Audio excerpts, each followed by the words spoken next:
A couple of weeks ago, I jumped on a plane. It was very spontaneous, and I headed to Las Vegas. For me, that is kind of like hell on earth, I want to say, because it just kind of represents all the things in life that aren't my jam. But I went there specifically to meet this woman who really has this take on life and business that just is magical because it's based on kindness and compassion and community care. And so I hopped on a plane and I went to Vegas, and it was like hot as hell there.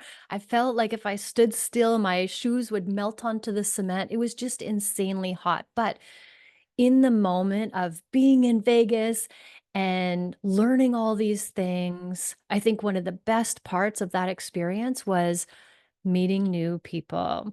And I had the pleasure of sitting next to Krista Powell.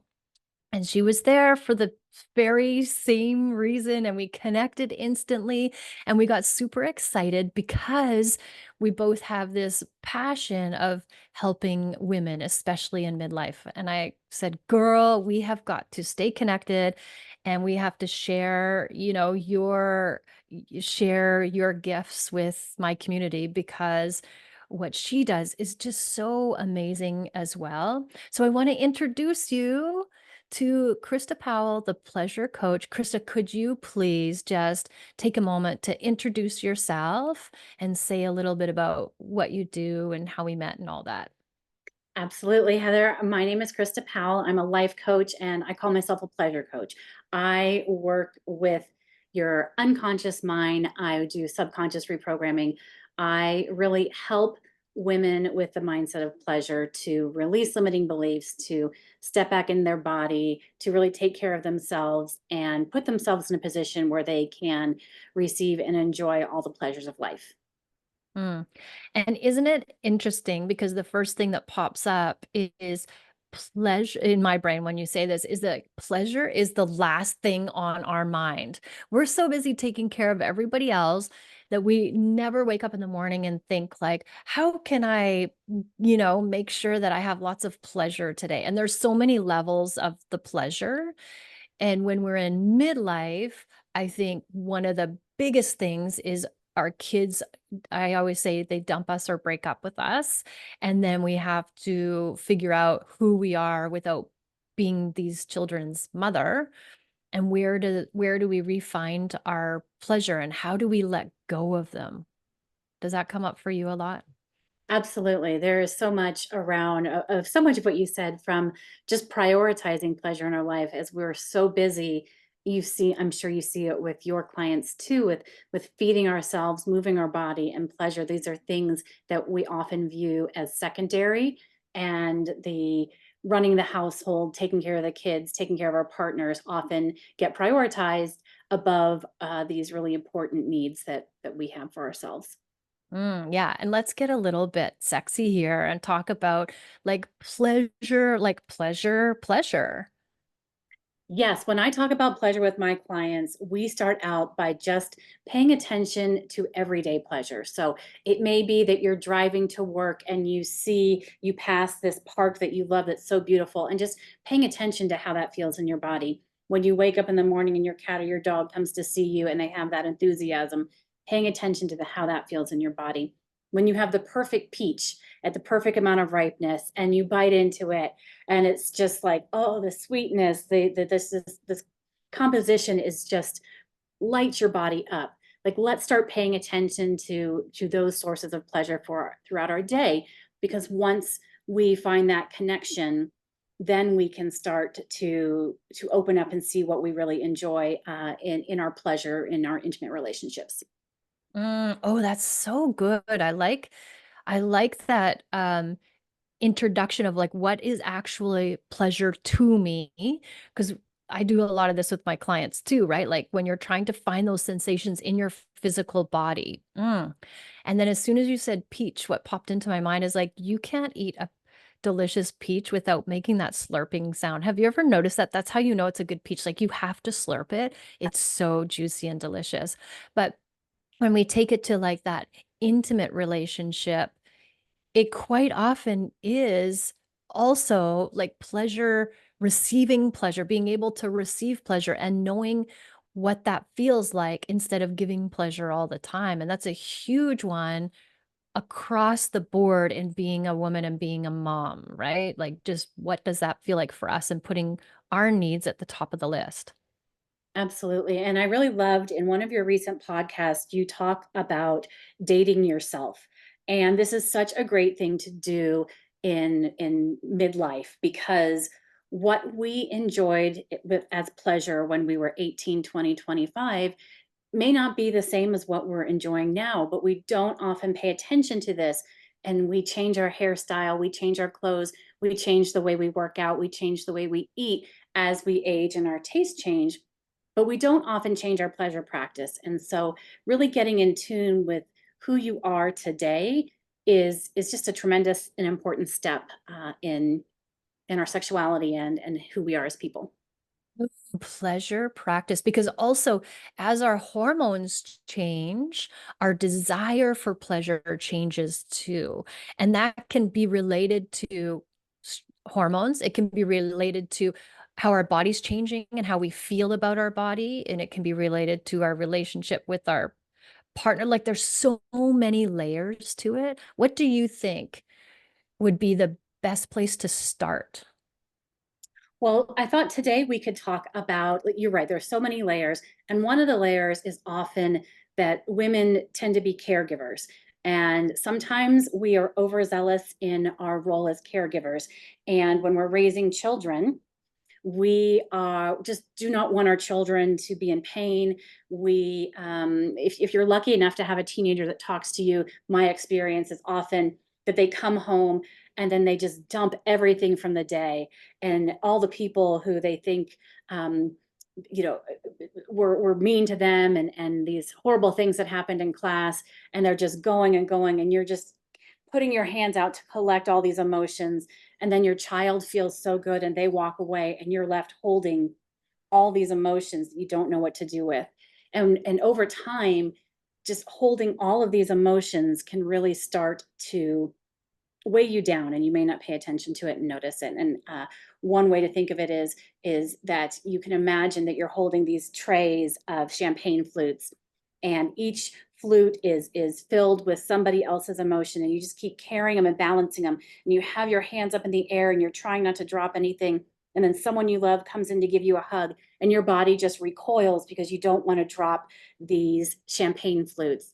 And so what we're trying to do as a first step is help women put down these trays so that they're in a position where they can receive the love and physical touch from the people that they love. Mm. Oh my gosh, that is so good. And you know what we can add to that beautiful metaphor that you just gave us is the longer you hold it up to, the heavier it gets. At first, it's not a problem. And then all of a sudden, over time, it's like, this is really heavy. And so, yes, how do we disconnect from that and really let go of our children from a point of view of we have to do everything for them and everything is about them? Because when they dump us, they'll go on like nothing's happened because they have this new exciting life ahead of them. It's a whole world out there, but we're still here, right? Like, we're still in this same spot. There was a quote from the Barbie movie who said, and she said, we raise girls, but I'm going to say when we raise our kids, our job is to stay in one spot so that when they go out and look back, they see how far they've gone. And it's like, oh my God, that's so true. We just stop everything. But now when they get older and they're ready to move on, it's time for us to kind of do the same, but we have to let go. And it's hard because our whole heart is this person or these people. So how do we let go while still being there for them in the way that they need, but allowing ourselves to be there for us, like make ourselves the priority. So cutting the cord, if you will. Yes, yes. And there are several ways that you can help yourself ease into letting go, but we can talk about cord cutting today. And cord cutting is a technique that I will use with my clients when they are finding themselves too attached to someone, something, some idea.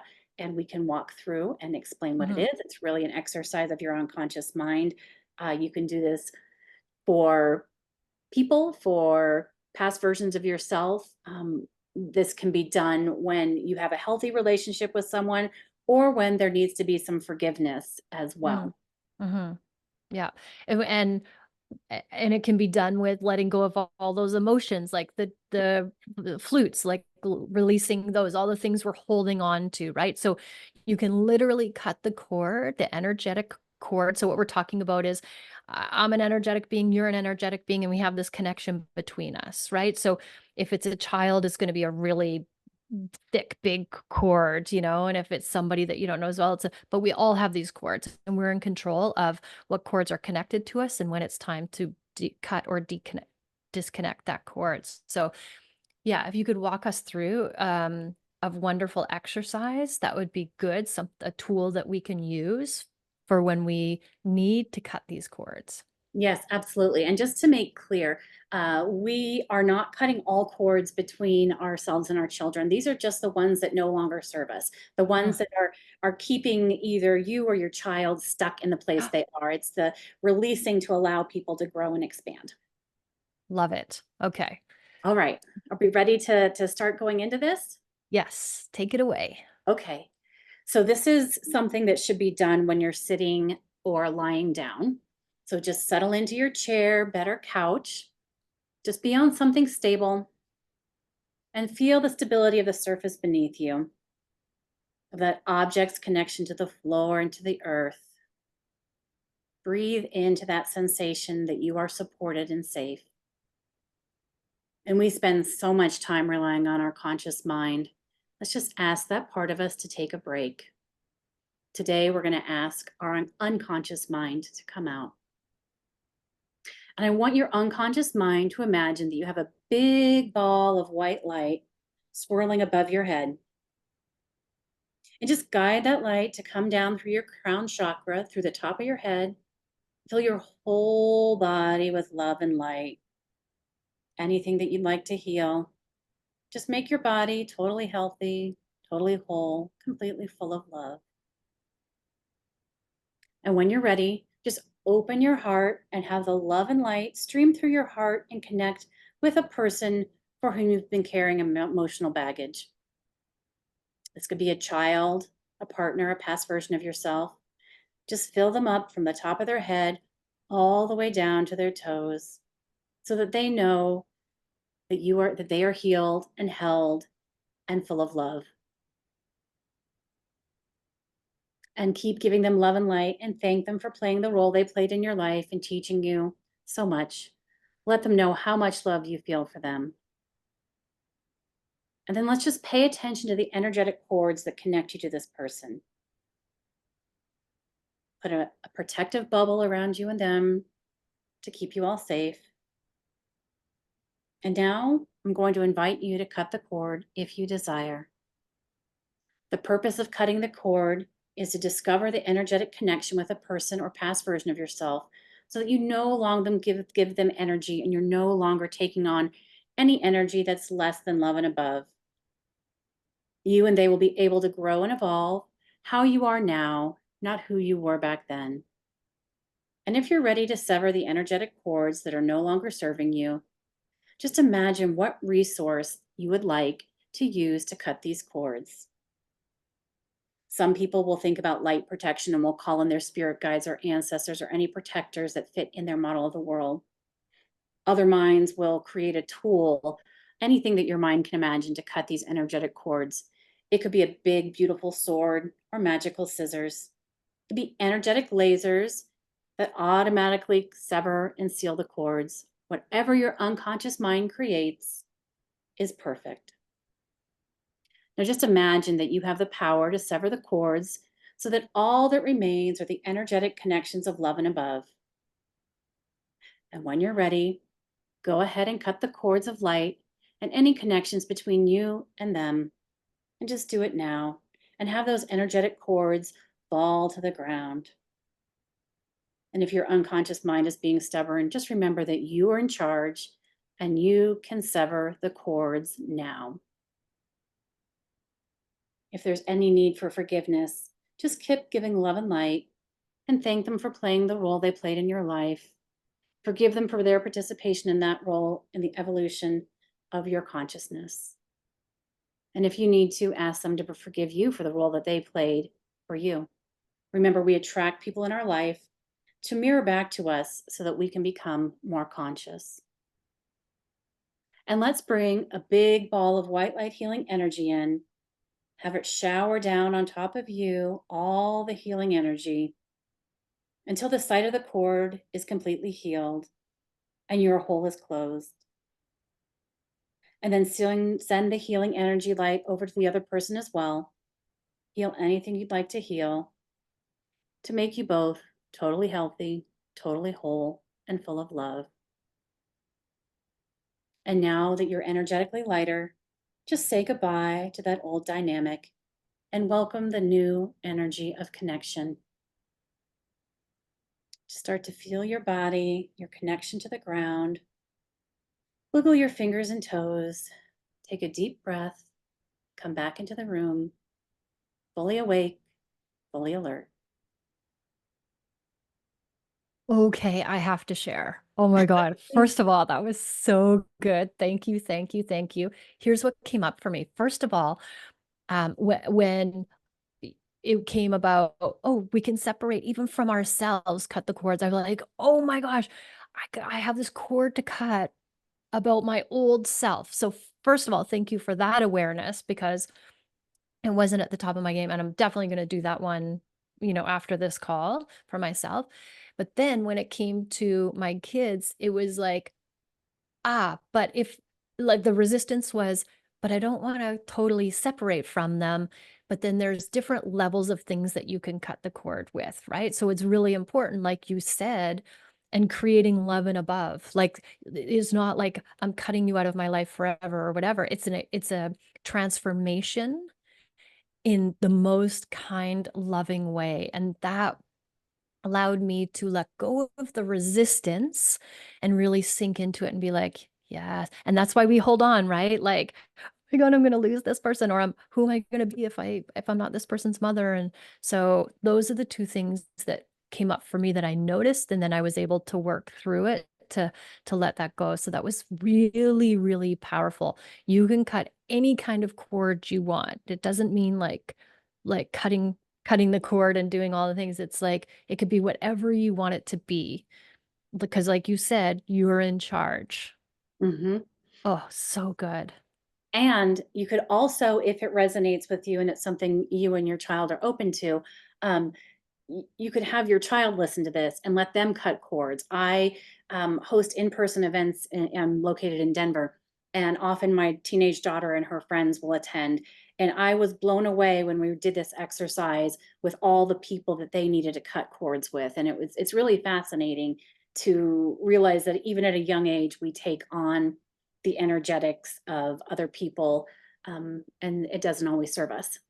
Oh, yeah, like that just flashed into my brain. Like, how hard is it to be a teenager in this world? And Mm. like, there's just so much going on.